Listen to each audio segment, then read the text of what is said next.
Good evening or good afternoon, ladies and gentlemen. Welcome to another Propagandacast.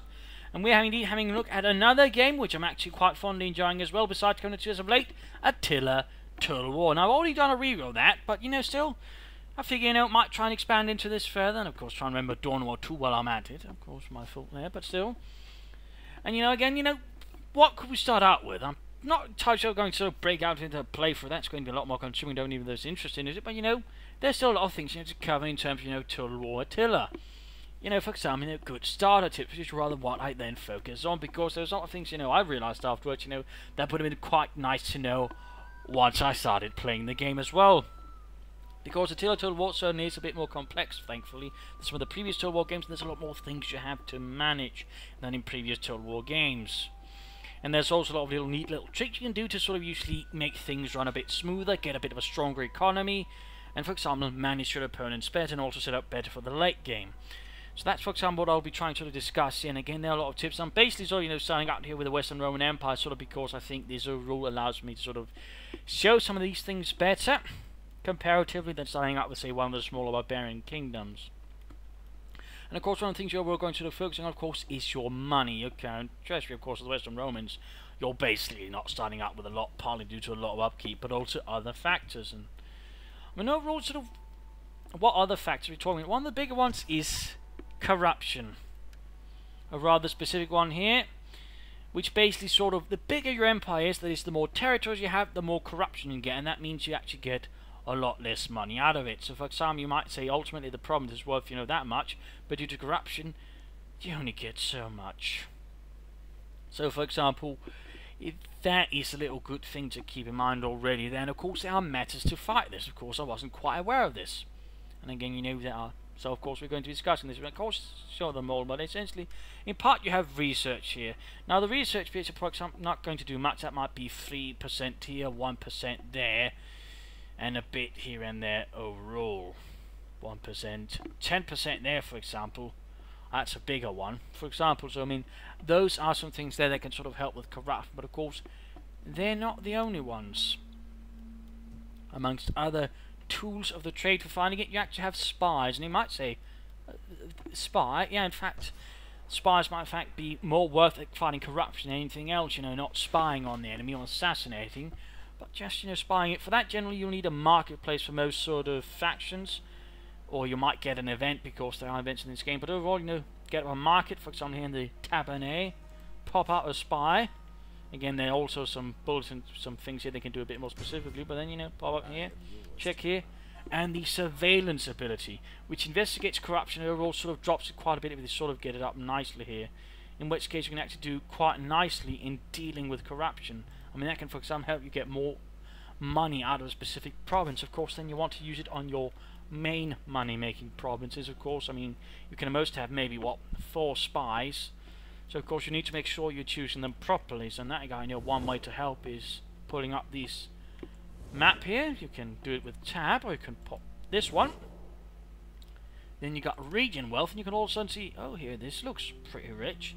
This looks pretty rich as well. I mean, of course, it won't show you the specific province's wealth, and that's a bit annoying with it, to be honest. It's actually only showing region wealth, not province wealth, which can make it a bit harder to determine, because some can still be, reasonably rich without having specific high yield, but still, for example, these two, quite a bit of money.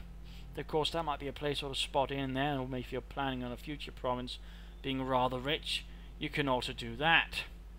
So those are some things that sort of try and keep in mind while you're doing this. I mean, if you can set up in the right places, you can usually sort of help, again, speed up more money, help with that in particular as the game progresses, of course. As a smaller kingdom starting out, of course, I mean, you're not necessarily going to play starting out with the Western Romans, by the way. I don't recommend that. Challenge number 1 there. Even the Eastern Romans are pretty difficult.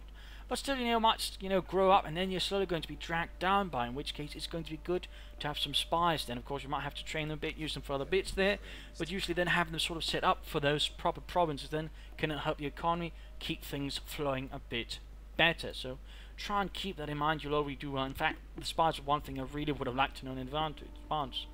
There are, of course, other methods as well here. We have the governors themselves. They can also do a bit there. Usually with an ability like, for example, Vicarious, They can then sort of boost up their corruption fighting skills again. Of course, they'll be called different things depending on what you're playing. Another thing also to keep in mind, some governors are corrupt and will actually add to the corruption. You'll want to avoid that, in which case don't keep them near it. So that's a little extra added detail in there. Again, those are sort of things you can do there to sort of help it. But you might be wondering, well, how can I just boost the economy as well, even as I'm small? Well, in that regard, there's a few things you can do. Overall, one of them, which is also going to be important to another thing, is basically look at agriculture. Agriculture is one thing, if you use properly, you can actually gain a lot of money quickly. For example, for the Romans and the Sassanids, for example, it's sheep. Might not sell that much, but again, it quickly actually add up to a lot, in particular when you add in another of the sort of game's more sneaky features in the background, Fertility, which actually plays in as game campaign progresses, fertility drops, which means you actually also want to play ahead with this old games that, but still, high fertility provinces make good yield for example, sheep, but also, wheat fields, which then gives you more food. Again, a bit later with that, but still, again, another way to check that, for example, is you've got, well, how do we have it? Damn it, I know it's here. I usually check it. Region growth, religion now, sanitation, immigrants, no, food. There we go, fertility. I mean, this sort of also tells us something about it. I mean, for example, here, these provinces, very fertile. Egypt as well, also pretty fertile over here, not quite as much. But again, these provinces, for example, if you somehow get them, are good for making a lot of money. Overall, agriculture is good for making a lot of money quickly. It's not so expensive to upgrade, in particular if you also then do it, for example, here. Another little neat thing to keep in mind is, actually the period of your hire, because it's not just about, oh, it's cold, my men will die without in the cold, of course, not get a lot of food there. There's also other smaller effects here. For example, again, during spring you can, for example, build up your agriculture for a bit cheaper. So that also helps a bit. For example, just rapidly building up, that can help you get a bit more money. Marketplaces are also a good way to sort of gain money, particularly since they also then benefit from ones, and of course then that's another thing to do, try and combine buildings for an overall bigger effect. Again, if for example have a lot of sheep, you can for example build some industry within sort of allow to sort of combine with it. So try to also specialize your parameters a bit more towards economic output. If you can do that, you'll generally also that way find yourself with more money in your hands. Other things that also basically high yield tends to be, for example, trade ports. They can also give you a lot of money quickly. So for example, all those matters, you have some methods there for quickly gaining up a lot of wealth, of course, then be used for further expansion, of course, your economic network, but of course also troops, infantry, and so on.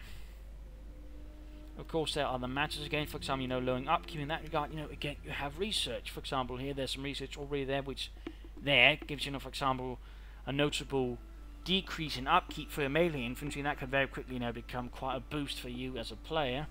So try to also keep up for those. There are also some later on, for example, also help with mercenary upkeep, which can also be quite handy if you're into that.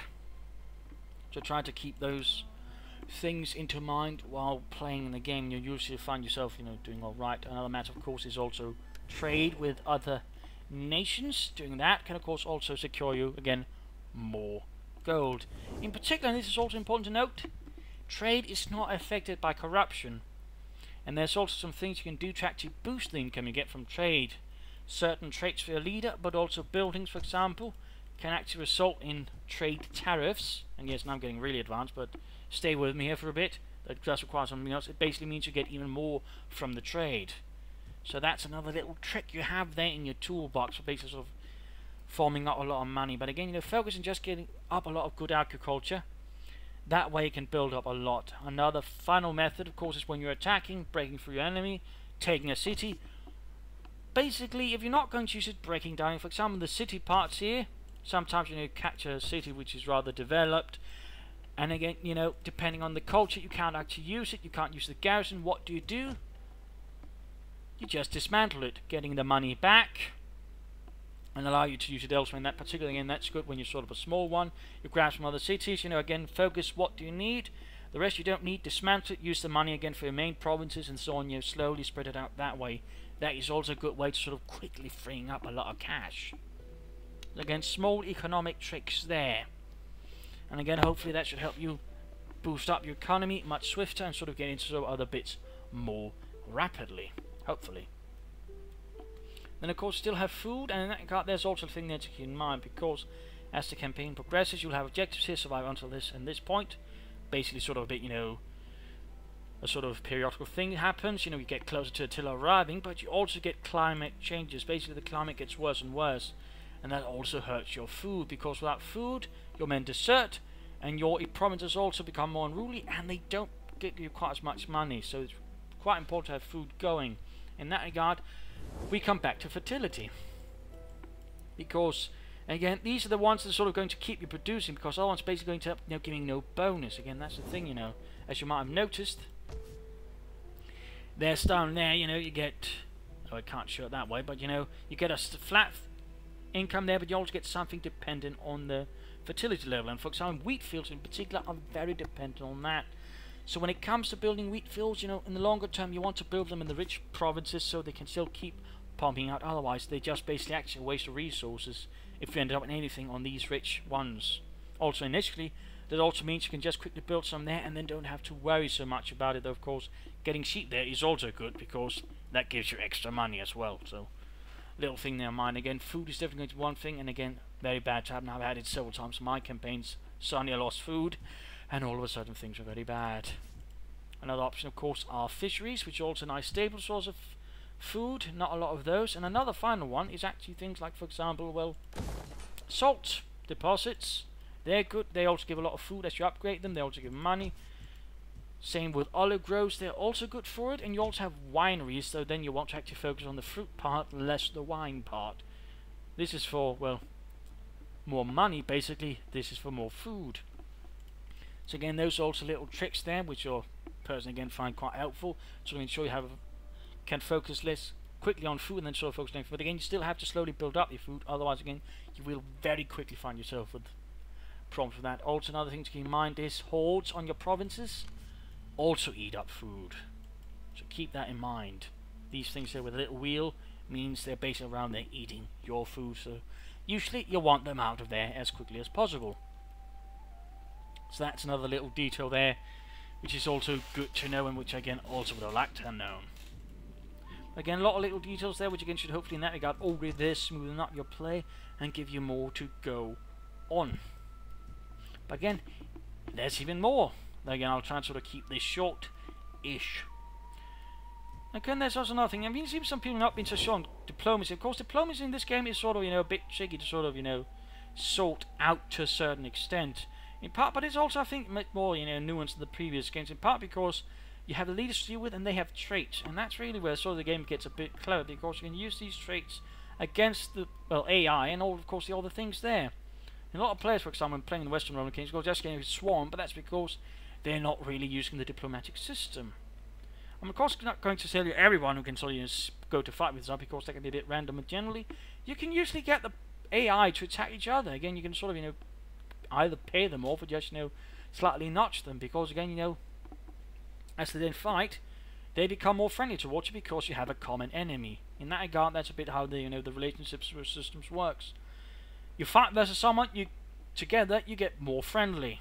You fight against them, of course, you get more hostile. And of course, if they get a lot of them together, they'll become more friendly, they'll be harder to break up. So usually, you want to get a bit aggressive with this early on, so to try and turn them against each other. Now, for example, the Franks tend to be one of the sort of better ones. I trust you come with sort of help fight. that I can hear So there we go. Likelihood of success moderate. There we go. All of a sudden, This is fair to my people. got him fighting versus the Saxons, which is basically one of these sort of starting nations aggressive with you. All of a sudden, you suddenly lessen the burden. You're all of a sudden becoming better friends with the Franks in the longer term, because all of a sudden you're fighting a common enemy.